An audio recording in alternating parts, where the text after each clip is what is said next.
everything that's been reported, everything that's gone on since then has just made Cleveland look like a really tough place to play basketball right now. It's also comedy that he threatened to have knee surgery, and so the Cavs decided to trade their all-star and minor knee surgery, and then they go out and get Isaiah Thomas, who has a damaged hip and who missed the first few months of the season. It wasn't like they went out and got someone completely healthy to fill in for Kyrie. Like, if he had minor knee surgery over the offseason, he probably would have been playing around the same time Isaiah Thomas was.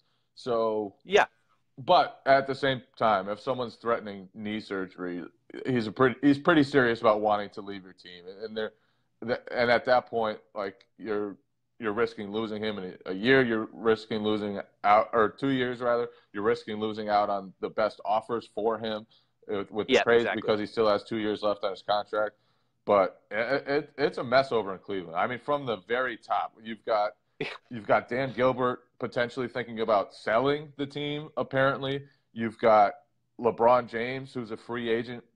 You've got Isaiah Thomas, who's playing for a contract as well, and obviously coming back from the hip stuff. You've got Jay Crowder, who isn't even close to the same player he was in Boston. Right. You've got J.R. Smith, whose defense has deteriorated, and Tristan Thompson, who just got put back in the starting lineup, even though he hasn't really earned that spot. He just got it given to him because the rest of the team has been such a mess.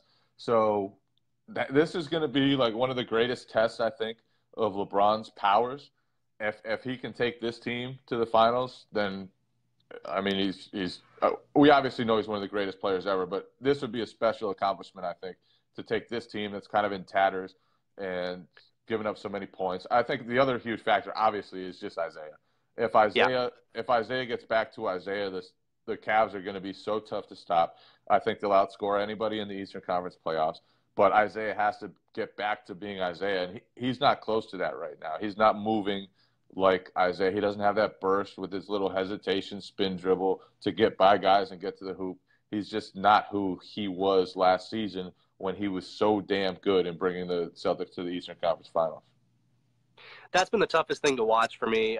Just like, Isaiah's just been he's so bad, and it's because you can tell he's hurt. Like that, like every time, you see these clips where it's like, oh, Isaiah didn't get around this screen, and as a result, DeJounte Murray got this easy putback layup, and it's like, well, yeah, and you can see why Isaiah didn't do it, because he's like half limping the whole way around it. It's not good, and it is something where you do kind of wonder, like, okay, so maybe the Cavaliers doctors were really, really worried about that this summer, and I think you can see why they were. Why when they took a look at that hip, they were like, eesh, like this, this is going to take some time, and you really do hope that he gets back from it. I think Brian Windhorst made a good point on the Windhorst Low podcast, a couple of days ago, when he said that 3 to 5 years from now, Isaiah might go down and play a couple of games in the G League, and it would be no big deal. Like, it would just be a thing where it's not that he's a G League player, it's that he is just rehabbing, because that's a good place to get some rehab minutes in. And, you do kind of wish that he could do that, because I think that would make a big difference, as opposed to playing against NBA point guards every single night, and, as opposed to playing against NBA skill level every single night. Like, that's really tough to do when you're healthy. But if he's healthy enough to play, then you've got to start assimilating him to the new team. You're not going to have much time to bring Isaiah Thomas into a new team, to let him learn how to play with LeBron James, learn how to play with Kevin Love, learn how to play with this new roster. So I think even if he's not at full speed, even if he's not able to impact games the way he should, even if you have to lose games now,